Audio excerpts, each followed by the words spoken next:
Hello बच्चों। यहाँ question में लिखा है police jeep is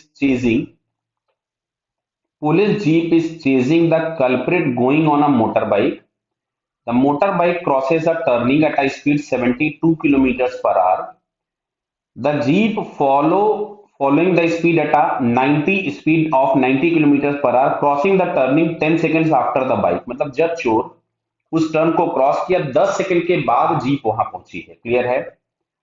Assume that they are traveling with constant speed. How far from the turning police catch the thief? Clear है? तो सुनो इधर माध्यम समझो बात को.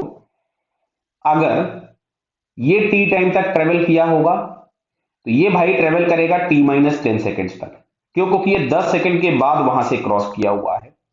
और अगर ये मान लो यहां कहीं पे टर्न था, ये ऐसा करके यहां पे टर्न था, तब इस टर्न से यहां कहीं पे जाके मान लो दोनों को पकड़ा गया. दोनों ने मतलब पुलिस ने चोर को पकड़ लिया. क्लियर है? लेकिन ये जो चोर है वो टी टाइम तक अगर ट्रेवल किया था तो पुलिस ने ट्रेवल किया है t-10 सेकेंड, बट दोनों के डिस्प्लेसमेंट सेम होंगे. क्लियर है? तो मान लेते हैं ये 72 से ट्रेवल किया था टी सेकेंड तक, तो 90 से ट्रेवल करेगा t-10 सेकेंड. समझ में आ रहा है ना? क्योंकि जो पुलिस है वो 10 सेकेंड के बाद इस टर्न से निकली है. अब यहां से अगर हम इसको कैंसिल कर देते हैं तो ये आ जाएगा आपके पास 5 और ये आ गया 4. तो यहां से मिलता है आपको 4t is equals to 5t-50.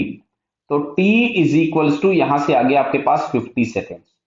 यानी 50 सेकंड के बाद ये वाली सारी कहानी पूरी हो जाएगी. क्लियर है? तो 50 सेकंड में जो डिस्टेंस ट्रेवल्ड होगा, तो वो अगर हम लोग निकाल लेते हैं डिस्टेंस ऑफ थीव, तो लिखोगे 72 इंटू 50. और इसको हमें चाहिए था किलोमीटर्स में डिस्टेंस पूछा गया है, तो इसको किलोमीटर्स में कन्वर्ट करने के लिए हमने 3600 से डिवाइड कर दिया. तो फाइनली आपके पास सॉल्व करके मिल रहा है आपके पास 1 किलोमीटर. कितना आ रहा है ये?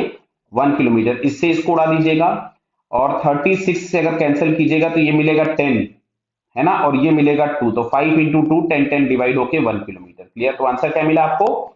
1 kilometre from the turning. Okay बेटा, ऑल द बेस्ट.